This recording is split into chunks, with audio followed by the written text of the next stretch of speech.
Hi friends, मुठ्ठल Joshi या व्हिडिओमध्ये आपण वन विभागामधील वनरक्षक या पदाचा जो निकाल आहे तो जाहीर झालेला आहे आणि तो कसा पाहायचा त्याचीच माहिती या व्हिडिओमध्ये आपण पाहणार आहोत। कसा पाहायचा, कुठे पाहायचा, ती सर्व माहिती आपण याच्यामध्ये पाहणार आहोत। तसंच पेसामध्ये येणारे जे क्षेत्र आहेत त्या संदर्भात काय निर्णय घेतलेला आहे ते सुद्धा आपण या व्हिडिओमध्ये पाहणार आहोत। व्हिडिओ शेवटपर्यंत पहा।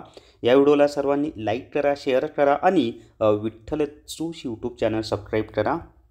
जर तुम्हाला जिल्हा न्यायालय भरतीसाठी ई बुक घ्यायचा असेल तर प्ले स्टोरवरून विठ्ठल जोशी ॲप डाउनलोड करा आणि जिल्हा न्यायालय भरती ई बुक विकत घ्या।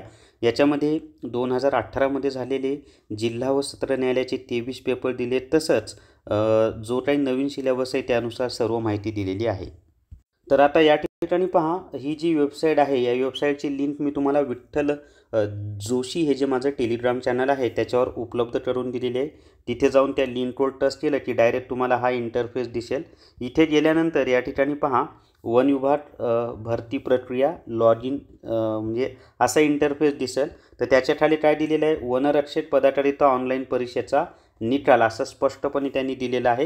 आणि त्याच्या खाली पहा, फॉरेस्ट गार्ड नागपूर म्हणजे नागपूर जे परिमंडळ आहे त्याचा निकाल पाहायचा असेल तर इथे डाउनलोडवर टच करा। फॉरेस्ट गार्ड चंद्रपूर त्याचा पाहायचा असेल तर इथे डाउनलोडवर टच करा।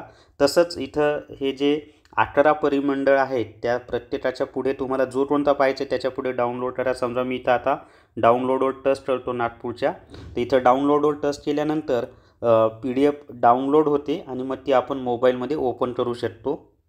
तर एक ठाण्याचं मी तुम्हाला इथं उदाहरण दाखवत आहे पहा, की डाउनलोड केल्यानंतर अशा पद्धतीनं तुम्हाला किती मार्क्स मिळाले ते या ठिकाणी तुम्हाला कळेल। तर तुमचे मार्क्स तुम्ही या ठिकाणी चेक करू शकता। आता पेसाच्या संदर्भात त्यांनी काय सांगितलेलं आहे ते पाहूयात। तर या ठिकाणी पहा, त्यांनी काय म्हटलेलं आहे की जाहीर सूचना काय दिलेली आहे, वन विभागातील वनरक्षक गट क भरती प्रक्रिया सन 2023 त्या संदर्भात काय जाहीर सूचना आहे ते पहा।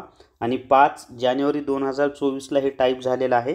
तर वन विभागातील वनरक्षक गट क पदाची जाहिरात 8/6/2023 रोजी प्रसिद्ध करण्यात आली होती। सदर पदांकरिता ऑनलाईन पद्धतीने परीक्षा वस्तुनिष्ठ बहुपर्यायी स्वरूपात दिनांक 2/8/2023 ते 18/8/2023 या कालावधीत घेण्यात आली। दरम्यान अनुसूचित क्षेत्रातील पदभरतीबाबत माननीय सर्वोच्च न्यायालयात प्रकरण प्रलंबित असल्याने अनुसूचित क्षेत्र वगळून उर्वरित क्षेत्रातील वनरक्षक पदभरती करण्यास शासनाच्या सूचना प्राप्त झाल्या आहेत। त्यामुळे वनरक्षक पदाकरिता घेतलेल्या परीक्षेचा वनवृत्तावर निकाल वन विभागाच्या संकेतस्थळाद्वारे जाहीर करण्यात येत आहे। सर्व उमेदवारांनी कृपया याची नोंद घ्यावी। वनवृत्तवार गुणवत्ता यादी तसेच भरती प्रक्रियेचे पुढील टप्प्याबाबत वेळोवेळी संकेतस्थळावर सूचना प्रसिद्ध करण्यात येईल।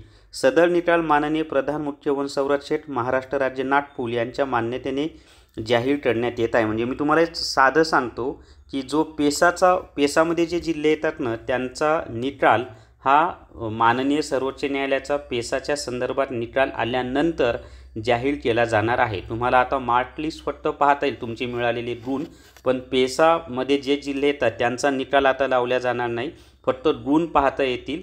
आणि मग नॉन पेसाचा मात्र आता या गुणांच्या आधारे निकाल लावला जाईल। आणि पेसामध्ये येणाऱ्या जिल्ह्यांचा निकाल केव्हा लावला जाईल, तर जेव्हा सर्वोच्च न्यायालय निर्णय देईल त्याच्यानंतर त्याचा निकाल लावला जाईल। परंतु नॉन पेसामध्ये येणारे जे जिल्हे आहेत त्यांचा मात्र निकाल या गुणांच्या आधारे लगेच लागून जाईल। स्मार्ट स्टडी पब्लिकेशन नांदेड यांनी राज्य उत्पादन शुल्क 415 प्रश्नपत्रिका संच हे पुस्तक प्रसिद्ध केलेलं आहे।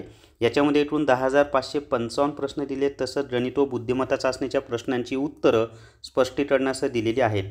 हे पुस्तक सर्व पुस्तकांच्या दुकानावर तसंच अमेझॉन आणि फ्लिपकार्टवर उपलब्ध आहे। तर स्मार्ट स्टडी पब्लिकेशन नांदेड यांनी राज्य उत्पादन शुल्क 415 प्रश्नपत्रिका संच हे पुस्तक प्रसिद्ध केलेलं आहे। तर या व्हिडिओमध्ये एवढीच माहिती। या व्हिडिओला सर्वांनी लाईक करा, शेअर करा आणि Vitthal Joshi YouTube channel subscribe करा। Thank you very much.